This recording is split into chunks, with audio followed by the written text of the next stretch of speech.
I'm Anil Kumar. In this video, we'll discuss scalar multiplication of vectors. Now, vectors have three kinds of products.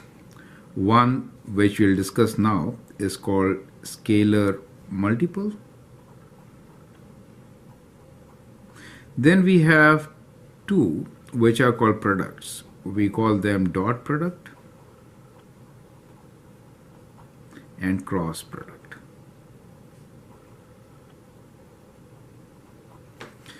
Now, dot product and cross product will be topic of other videos. However, in this particular video, we'll do scalar multiplication and see what it is. Here are four things which are related with scalar multiples. We'll talk about scalar multiple is a vector, very important to understand. Then, representing vectors geometrically, collinear vectors and unit vectors. So let's get an idea of how they are related. Let us say we have a vector which is shown with magnitude and direction. So that becomes a vector. Perfect. Magnitude is given by the length and direction by this arrow. So let's say we call this vector as V, and we'll write this with a line on top. Now, scalar multiple basically adds to its magnitude many times. That's what it is, kind of multiplication, right? So if I write,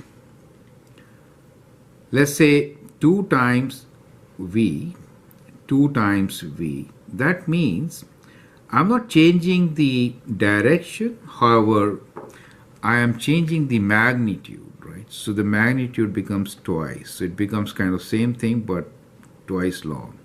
So this vector here becomes 2 times V. So I hope you understand, right? So what happens is that the vector which is twice V could be shown separately as this. Both will be in the same line, means both will be collinear. Is it okay? Now, unit vectors are very important, since what we can do is for any vector we can show the direction as a unit vector. Unit vector, you will learn that if I divide this vector by its magnitude, then the magnitude will be 1, right? So in that case it becomes a unit vector. Is it all? So magnitude is a scalar quantity. So you are dividing by a scalar quantity, that means scalar multiple. Does make sense, right? So you could say that constant k is equals to 1 over magnitude, which is scalar.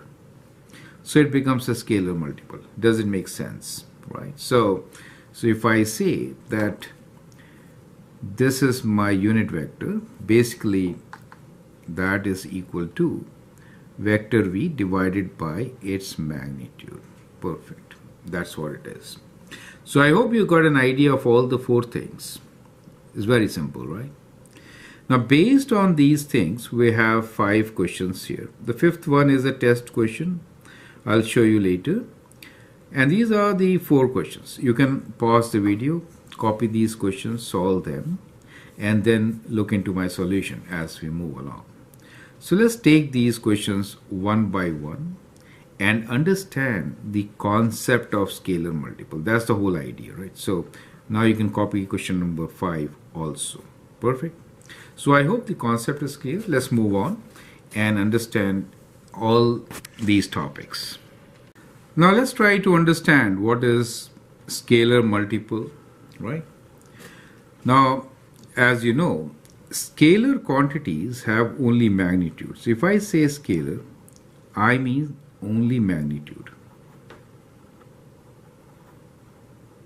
No direction. Is it okay? So that means just a number.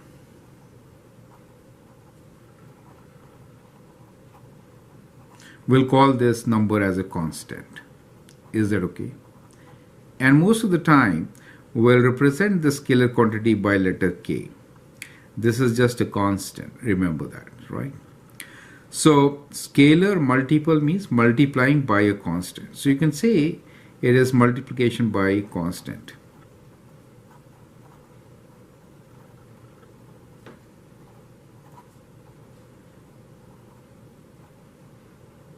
Correct?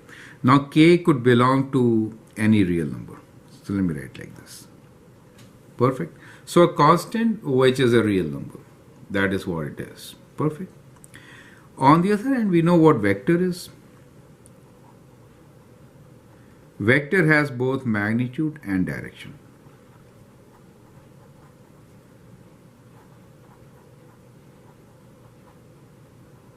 So when you multiply a vector by a constant, really magnitude changes, nothing happens to direction. So in the case of scalar multiplication,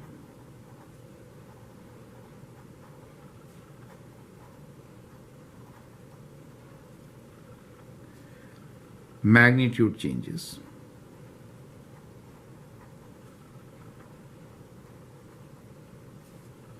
That is important.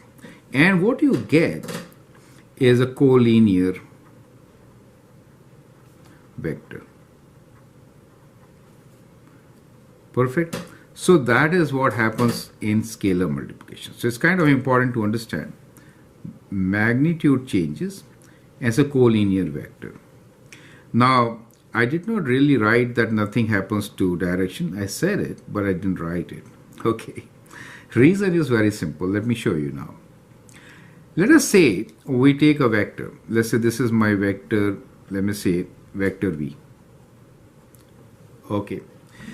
Now, if I multiply by 2 and if I want to say what is vector 2v equals to? Well, it should be twice the length, right? So it'd be kind of like this, 2v, where the length is twice but the direction is same, right? If I want to sketch a vector which is, let us say, half of v, so that means the length is half. That means this, half of v. Correct? Now, could I have minus 3v? Well, that means that it has to be 3 times long, but the direction is in the reverse direction. Does it make sense to you? So effectively, the direction has reversed, but both are parallel. Correct? So if k, let me write down now here, if k is less than 0, in that case what happens? Reverse direction. So strictly speaking, I cannot say that direction doesn't change. It may be a reverse direction. So we kind of use it many times. It is reversed. However, we always get all are parallel vectors. Do you see that? Parallel. So in vectors, position is not fixed. Since position is not fixed, we can say collinear. Does it make sense? Right? So I can actually pick this up and place it right there. Collinear. Okay? That is what scalar multiplication is. So you can do a scaled diagram using vectors with scalar multiplication. Perfect. Okay. So anything related to enlargement, scale, maps, they are all scalar multiples. So we are trying to write the physical quantity in mathematical terms using enlargement, dilation, things like this with scalar multiples. Perfect? Okay. Now here is a question for you. Question number 1. Explain why the statement which is given to you here is not meaningful. Why this statement is not meaningful. Read it and try to understand. Vector A equals to twice magnitude of vector B. Why it is not meaningful. You will notice that what is A? This is a vector, correct? And what is 2 times magnitude? It is scalar. Do you see that? Twice magnitude. It has no direction.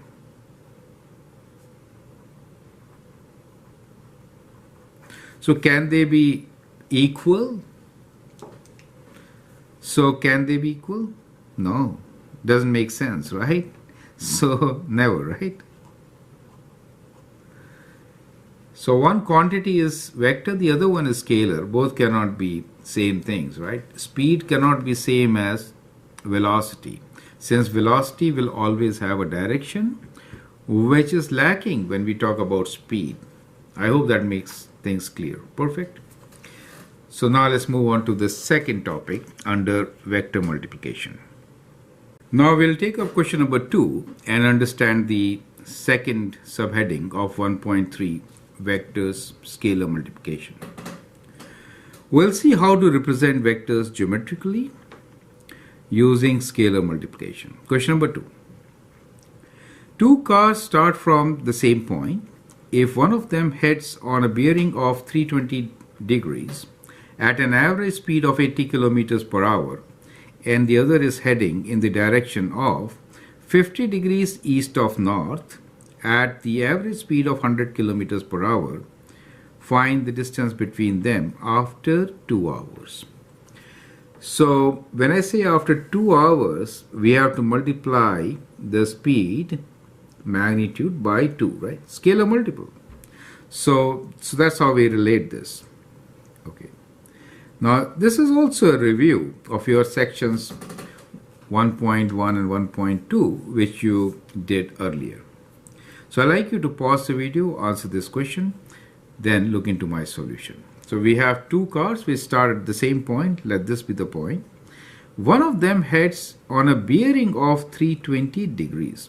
What is bearing of 320 degrees? It is always measured from north, right? It is always measured from north clockwise, kind of like this. Do you see that? That is the bearing. From north, 320 degrees. Total is 360. That means 40 more to go, right? Anyway, so let me just draw a line along this direction. So what we notice here is that this is 320 degrees. So that much angle is 40 degrees. Okay. So in all it becomes 360. Perfect. Now the second one which I have taken is, now this is going at an average speed of 80 kilometers per hour. So 80 kilometers per hour. Okay. Now the second one is heading north 50 degrees east. We actually read as 50 degrees east from north. Is it okay? So that means we are given this angle as 50 degrees. From north towards east. This is east for us, this is north. Is it okay? So now we can draw this line kind of like this. Now this car is heading at 100 kilometers per hour. 100 kilometers per hour. Right? So car A is going at a speed of 80 kilometers per hour. We have to find distance between them after 2 hours. Is it okay? So we know the relation between them. That is distance is speed into time, right? So distance is, let me say, velocity vector quantity into time. Perfect. Now when I say distance, I should change it with the word displacement. Do you understand? Since displacement is a vector, velocity is a vector, time is a scalar quantity, multiple. Is it okay? So I hope this makes sense, correct? So the position, let's say from O, which is our starting point, After 2 hours, what should be the length? Well, after 2 hours, this length should be 80 times 2, right? So let's say this is the length, right? So we get twice 80. So we say this is the position after 2 hours. So the car A is at this point. On the other hand, the other car will be 2 times 100. So let's say this is 100 and that is the position. Is it okay? So we are using a scale which is that long for 80 and this long for 100. Is it okay? So you have to use a scale. Let's say this is 100. Is it okay? And based on this, we found 160 here and 200 there. So make a scaled diagram. So that's the concept of scalar multiple. So I hope you got this concept. Now, what is the distance between them? We can measure. That is the distance between them. Is it okay? How do you find this? You can find it using cosine law. Perfect.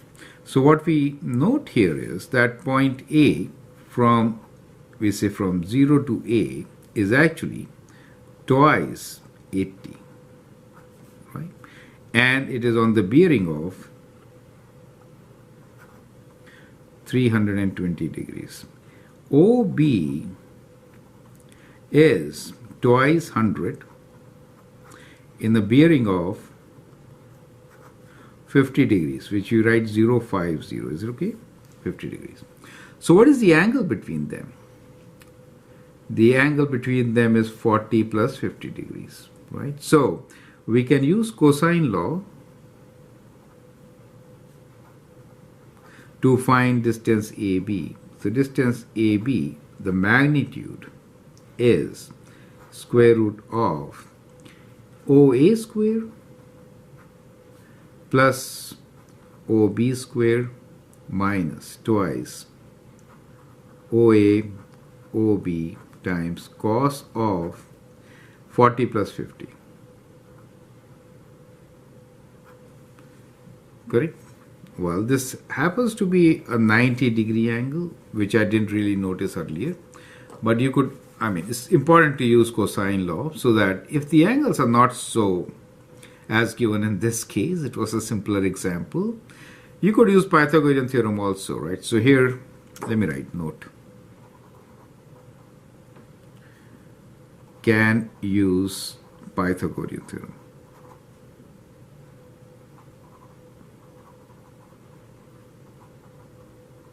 Right. Cos of 90 degrees is, 0. So that part is 0. Anyway, so what we get here is square root of 160 square plus 200 square minus 0, since this part is 0. Is it okay? So we can use calculator, calculate the answer and figure it out. Most of the time in test, you won't get that angle as 90 degrees. So it is important to understand the whole method. I hope you appreciate it. So that's what it is, square root, and we get 40 square root 41. Okay. So we have 40 square root 41, which in decimals is approximately 256. 256. So we can write on our answer, which is displacement magnitude. You can say distance also is 256 kilometers. Perfect. So that is the approximate value. Is it okay? So since we are talking about just the magnitude, distance term is okay, right? So we're not saying that the question is wrong. Perfect. But we're just trying to understand that when you write an equation, you should write vectors on both these sides. Is it okay? So you have to write vectors on both the sides. So that reminds you of question number 1. It was a very important question to start with. Let's move on and take up the next question. Now we'll do question number 3, which relates to collinear vectors. Collinear vectors means along the same line.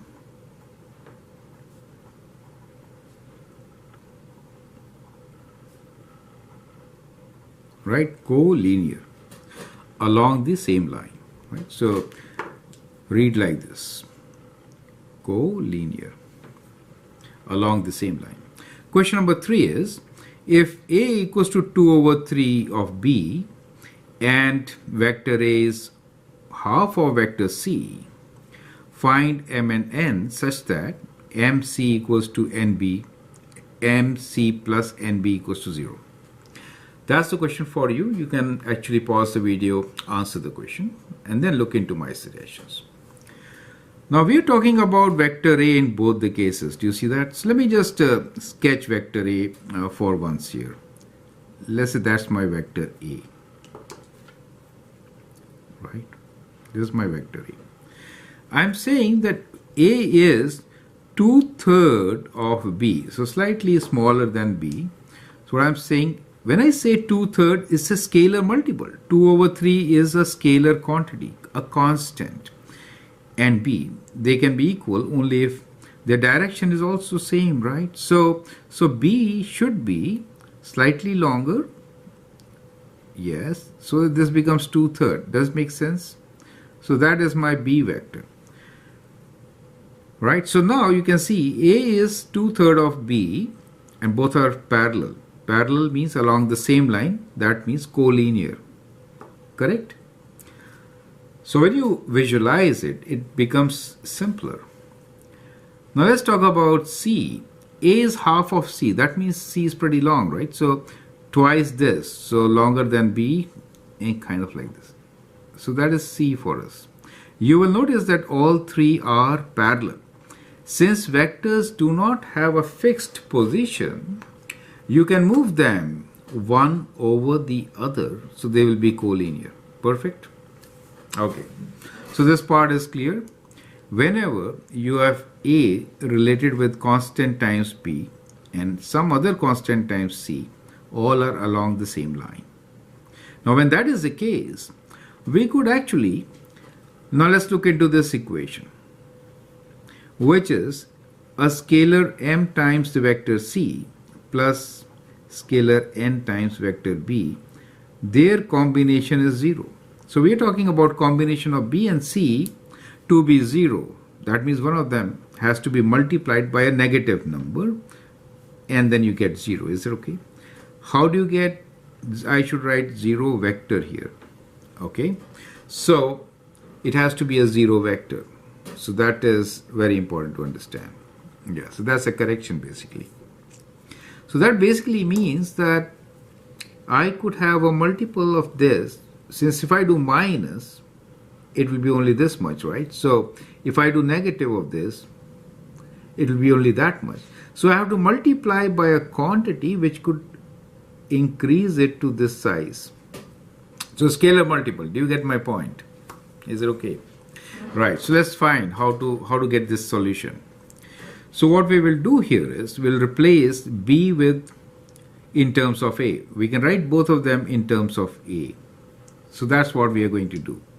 Since A is equals to 2/3 of vector B, we can say 3/2 of A is B, right? Similarly, we can write C in terms of A. So C is equal to twice A. Is that okay? So we are going to replace C and B with what we are given. So M times, instead of C, I'm writing twice A. Plus N times, N is not a vector. Okay. N times B, which is 3/2 of A, right? So which is 3/2 of A. What we get is a 0 vector. Now A is common. What we can do is we'll just take A common. So if I take A common, I get twice M plus 3/2 N equals to 0. Now A is not a 0 vector, right? So A is non-zero.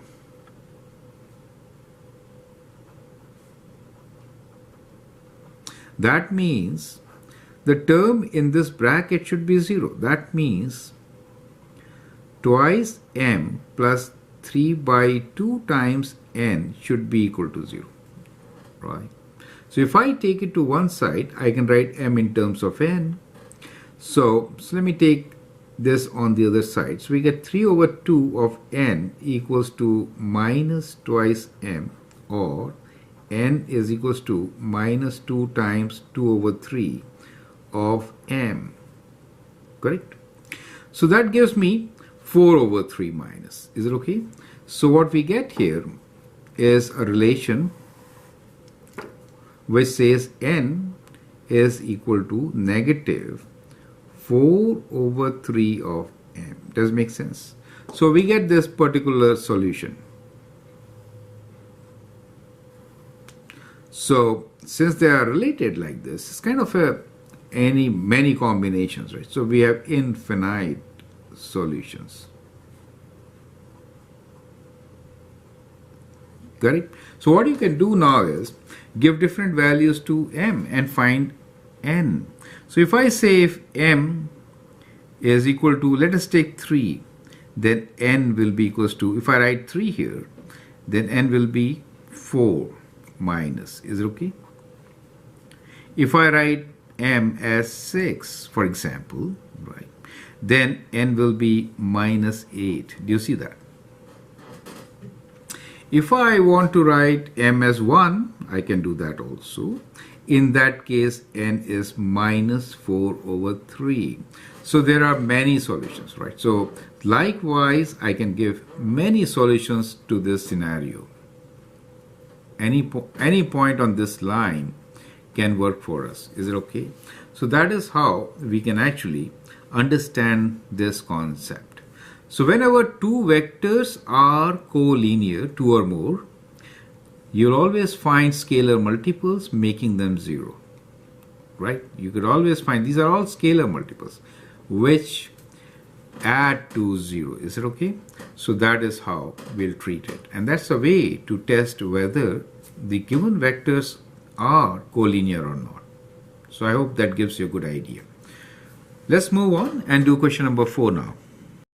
Now let's talk about unit vector. I hope you are getting all the concepts. Now in this exercise, we are also learning a kind of reviewing what we learned in section 1.1 and 1.2.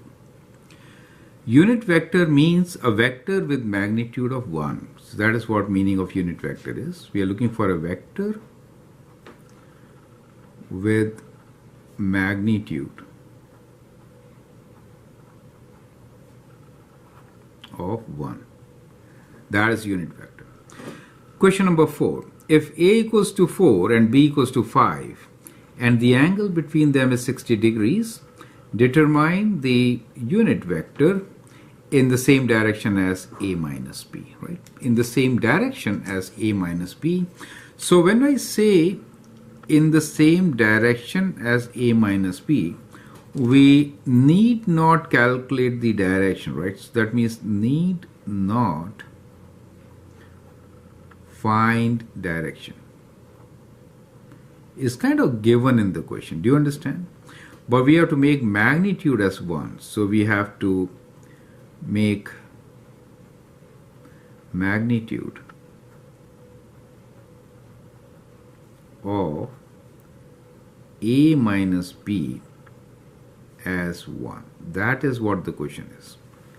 I hope the concept is clear, right? So let's begin by sketching. So we'll have a vector A which is 4 units long. Let's say this is my vector A which is 4 units long.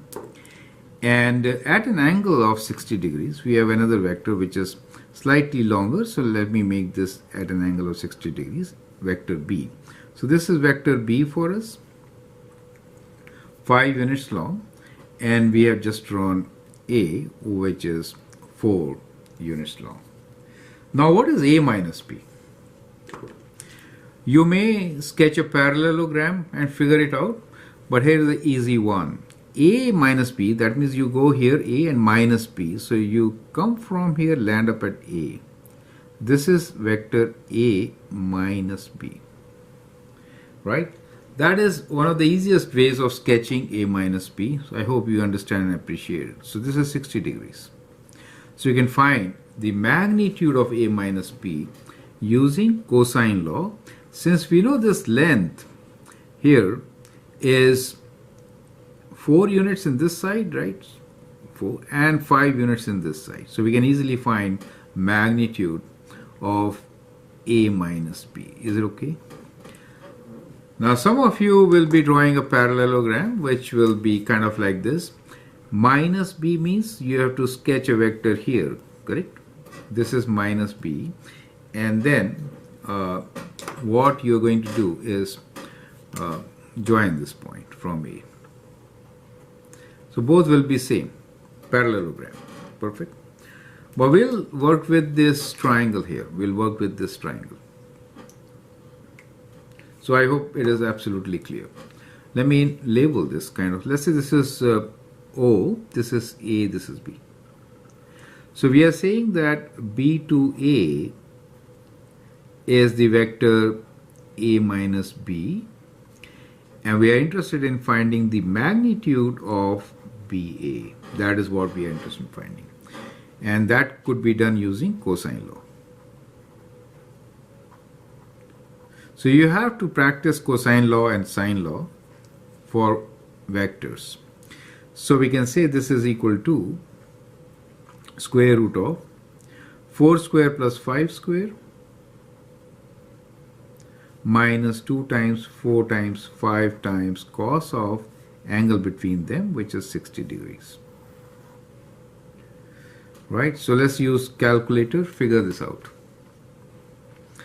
So square root of 4 square plus 5 square minus 2 times 4 times 5 times cos of 60 degrees. Square root 21. Square root 21. Correct? So we can now write that the unit vector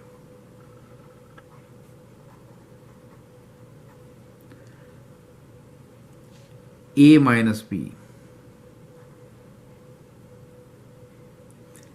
is equal to, how do you get it? You have to divide this by magnitude of A minus B, right? So is A minus B divided by square root of 21. So you get unit vector. Do you understand? Unit vector of A minus B is this, correct? We can write this vector AB, unit vector BA. Normally we also use this symbol. This symbol here signifies unit vector. That means a unit vector. Unit vector A minus B is this, which is equal to 1 over square root 21 of A minus 1 over square root 21 of vector B. So it's a kind of a linear combination, as you can see, right? So basically it is this combination, 1 over square root 21 of A minus 1 over square root 21 of B, of B, right? So that is what it is, right? So that becomes the unit vector. Is it okay? So this is your unit vector. So I hope that makes sense, right? That is what it is. When we are writing BA, this is my unit vector. So I hope that makes sense, right? Now we'll take up the test question, which is question number 5 for us. Now here is question number 5. Now this is a test question. I have seen this question many times in test papers. I'd like you to pause the video, answer this question, and then look into my suggestions. Question number 5. ABCD is a trapezoid whose diagonal AC and BD intersect at E. So these are the two diagonals intersecting at point E. If AB is 2/3 of DC, if A to B is 2/3 of DC, we are given if AB equals to 2/3 scalar multiple. Do you see that concept? Scalar multiple, smaller. Prove that AE equals to 3/5 of AB. So AE we want to prove as 3/5 of AB, combination of this, and 2/5 of A to D, right? So we are looking for these two combinations to relate with A to E. Is that clear? That's the question. Okay. Now, let us see how to solve it. One way is that we can write that this vector, which is AE plus EC, let me write like this, AE plus E to C is equal to what? If I go from this side, it is A to D plus D to C, right? So we learned all this in geometric representation of vectors. Perfect. So that's the combination. This is scalar multiple, right? So we want AE, let's keep this, AE, AD, we want, but DC could be written in AB term, which relates here, right? So we can actually rewrite this particular equation as DC is equals to 3 over 2 AB. Does it make sense to you? Right. We could do that. So that is one thing. Second, I would like you to emphasize here that there are two similar triangles. Do you see that? So we know that triangle AEB is similar to triangle DEC, right? So that means they have constant ratio. So we'll use this part of geometry to simplify and solve our question. So that also means that the ratio of these two sides, right? So we say AB over DC, so smaller triangle over bigger triangle, should be equal to AE over EC, right? So we are just saying the magnitudes. Do you understand? We're talking about the ratio of magnitudes, lengths. Does it make sense to you? We're just talking about the lengths. Their ratio is constant. And we are given that the ratio of AB to DC is what? We are given this ratio of AB to DC as 2 over 3, right? Is 2 over 3. Does it make sense? This is given. So from here, we can write that EC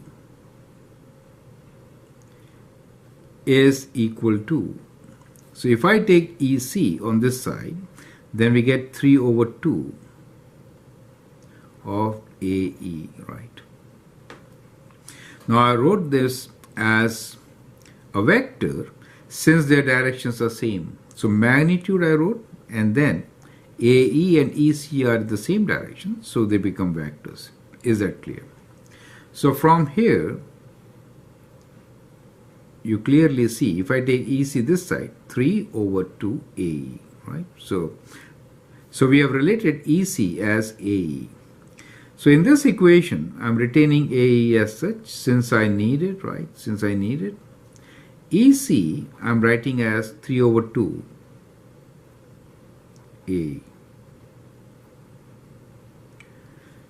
AD, I need AD, so I'll keep AD.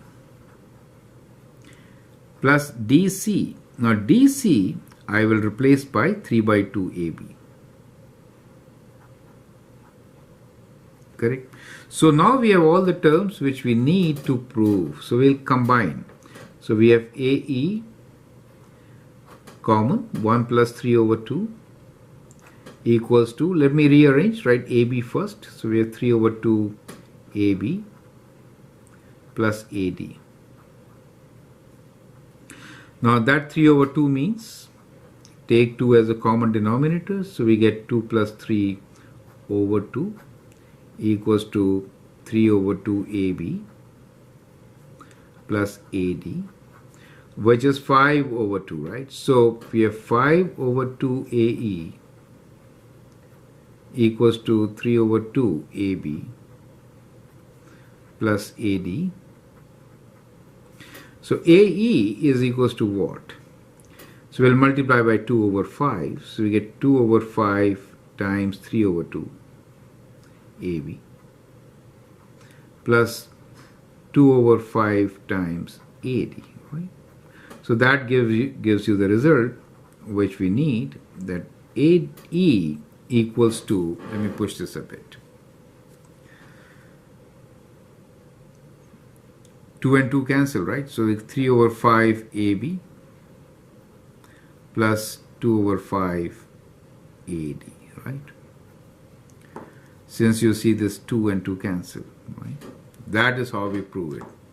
So it's a very important question. I'd like you to actually go through it and see how it should be done. That will help. I hope you understand and appreciate what I have done. Feel free to write your comments, share your views, and if you like and subscribe my videos, that'll be great. Thanks and all the best.